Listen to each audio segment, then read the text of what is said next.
In this lecture, we're going to get some practice with Tailwind. Here's what our site looks like. It's partially broken. We're going to be fixing this soon. We'll start by applying some classes to the body tag. There are two things I want to change. They're the font family and background color of the document. In another tab, I have the static version of the template. In the static version, the font family is set to Roboto. The background color is light gray. We should apply these changes to our template. Let's start with the color of the background. We have two options at our disposal. We could select the body tag, add the background color property, and set the color. Alternatively, we could choose a color from Tailwind. Head on over to the official Tailwind site.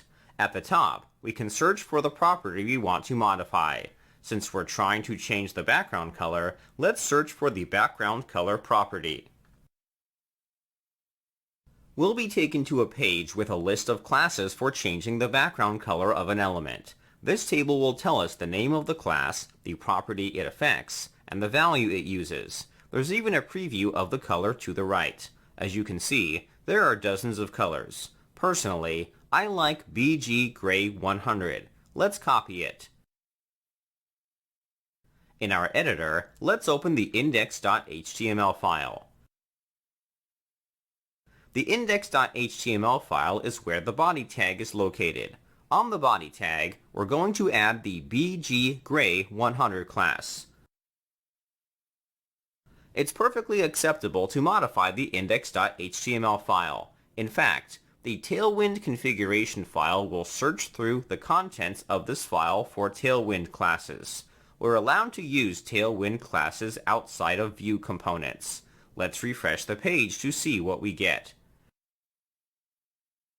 The background color has changed. Tailwind is pretty simple to use. We search for the property you want to change, choose a class, and apply it to our HTML. No need to write CSS. If you use Tailwind long enough, you'll quickly become familiar with the classes. Let's tackle the next issue. I want to change the font family of the template. Let's head on over to the Tailwind documentation. This time, we're going to search for the font family property. Tailwind will provide us with three classes for changing the font family of the element. The name of the font family we want to apply is called Roboto. If we look at the font sans property, we'll find the Roboto font family listed as a value. It's possible a font family is not listed under Tailwind's classes. If that's the case, you can modify Tailwind to include your font family.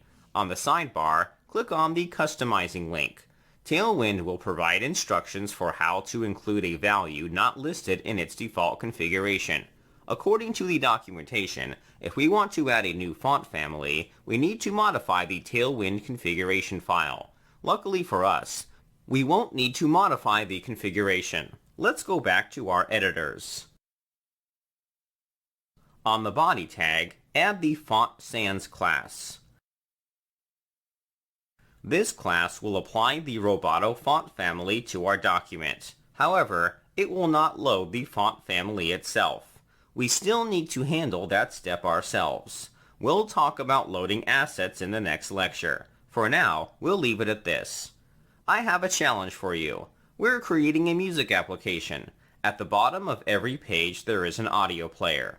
This audio player is going to need space at the end of the document so that it doesn't overlap with other elements if the browser is scrolled to the bottom of the page. We should add padding.